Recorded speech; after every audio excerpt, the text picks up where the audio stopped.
ஆண்டவராகிய இயேசு கிறிஸ்துவின் இனிதான நாமத்தினாலே கண்மணி டிவியை பார்த்து கொண்டிருக்கிற அன்பு தங்கைமார்கள் ஒவ்வொருவருக்கும் அன்பின் புத்தாண்டு வாழ்த்துக்களை தெரிவித்துக் கொள்கிறேன். Happy new year.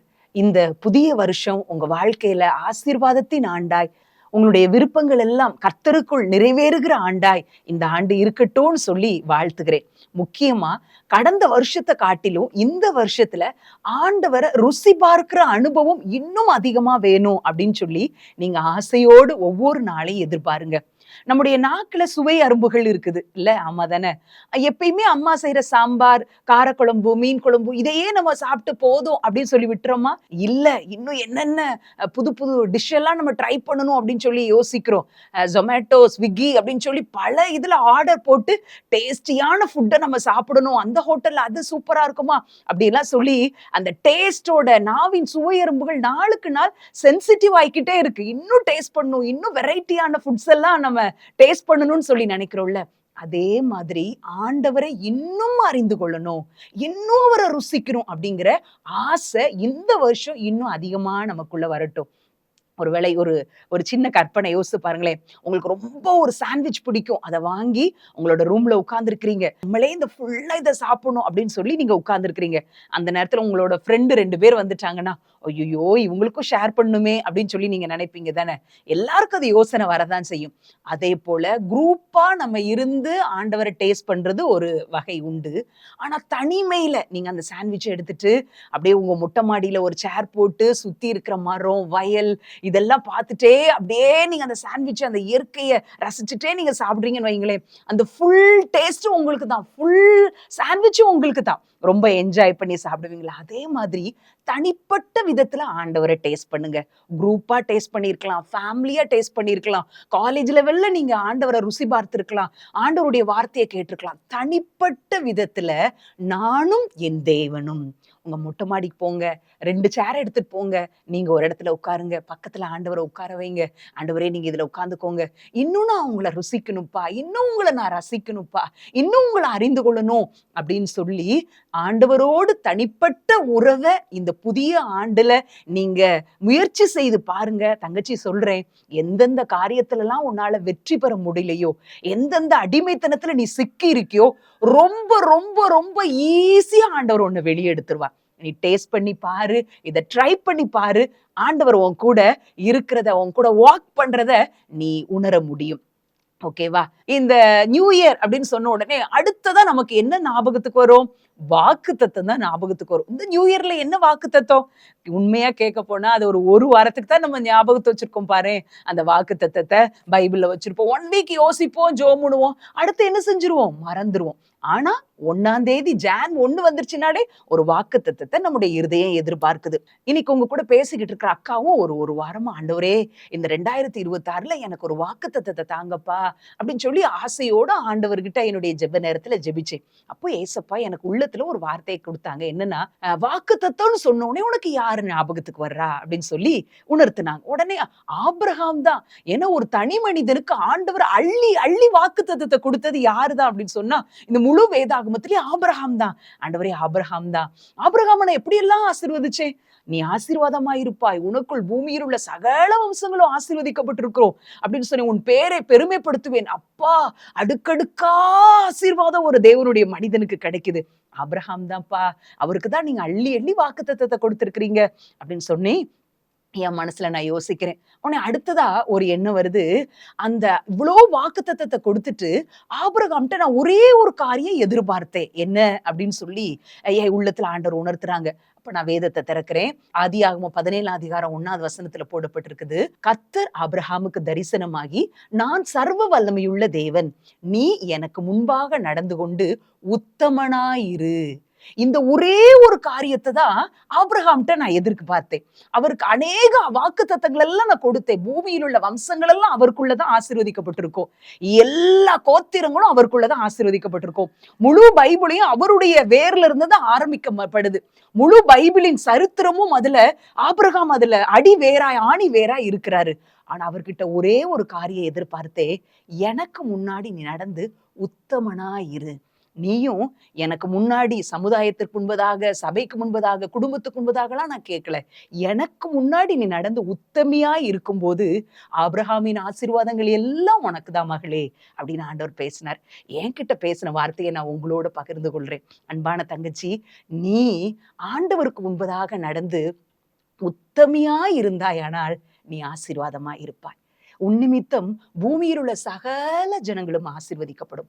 உதிக்கிற உன் ஒளியின் இடத்திற்கு ராஜாக்களும் ஜாதிகளும் நடந்து வருவார்கள்.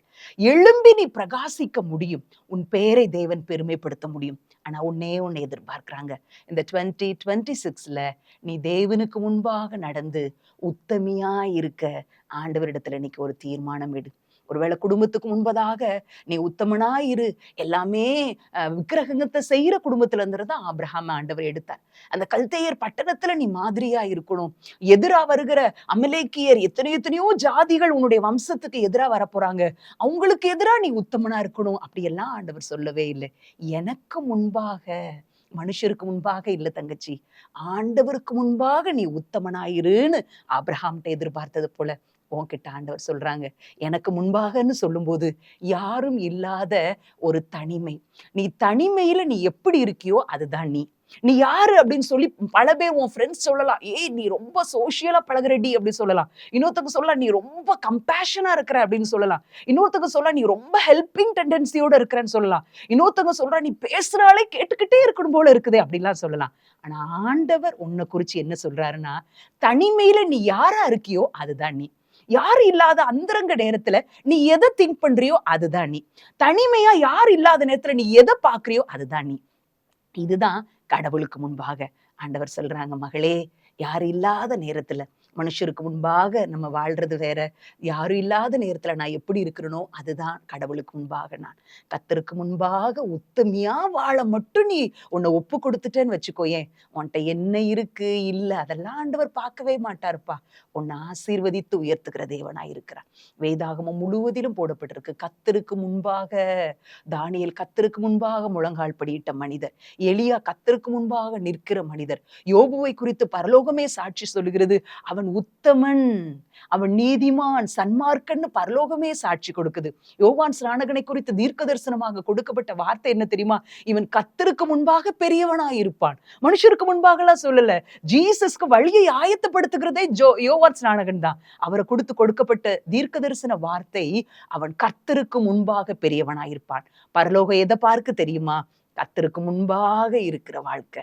அன்பான தங்கச்சி, இந்த 2026 ஆண்டுல ஆண்டவர் உன் கையை பிடிச்சி அன்பா உன் தோள் மேல கையை போட்டு உன் கண்ணோட கண் பார்த்து சொல்றார், மகளே, நீ எனக்கு முன்னாடி நீ உத்தமையா நடந்துரு. காலேஜ்ல, சர்ச்ல, ஃபேமிலியில, ஒரு தனிப்பட்ட வாழ்க்கையில, அந்தரங்க வாழ்க்கையில நீ உத்தமையா நடந்துட்டனா உன்னை நான் ஆசீர்வதிப்பேன் மகளே. எல்லா வாக்குத்தத்தமும் உனக்கு தான். எதையோ ஒண்ணு மட்டும் பிடிச்சு இல்ல. பெரிய அரண்மனை இருக்குன்னு வைங்களேன், அந்த அரண்மனை தான் ஃபுல் வாக்குத்தத்தம்னு வைங்களேன். ஆனா நம்ம ஏதாவது ஒரு தூணு மட்டும் பிடிச்சு இன்னைக்கு இந்த வாக்குத்தத்தம் அப்படியெல்லாம் பிரிக்க வேண்டியதில்லை. மொத்த அரண்மனையுமே நமக்கு தான். அப்பாவோட சொத்து, அப்பாவோட வார்த்தை எல்லாமே நமக்கு தான். அவர் ஒண்ணு எதிர்பார்க்கிறார். எதிர்பார்க்கிறது என்னன்னு உனக்கு தெரிஞ்சிருச்சுல. இன்னைக்கு ஆண்டவர்கிட்ட சின்னதா ஒரு சப்மிட் பண்ண, ஆண்டவரே, நான் உமக்கு முன்பாக வாழ்ற வாழ்க்கை வாழணும்ப்பா. உங்க கண்ணுக்கு முன்னாடி என் வாழ்க்கையை நான் சீர்தூக்கி பார்த்து வாழ எனக்கு உதவி செய்யுங்க நீ சொல்லு. இந்த வருடம் முழுவதிலும் தேவன் ஒவ்வொரு நாளும் ஒவ்வொரு மணித்துளியும் உன் கூட இருந்தவர் நடத்துறத நீ பார்ப்ப. உன்னை பார்க்கிறவர்கள் உன்னில் தேவனை காண்பார்கள். உன் கூட பேசுறவங்க தேவனுடைய வார்த்தையை உன்கிட்ட அவங்க கவனிப்பாங்க. நீ பரிசுத்த ஆவியாகிய தேற்றற வாழனுக்கு நாவாக நீ வாழ முடியும்.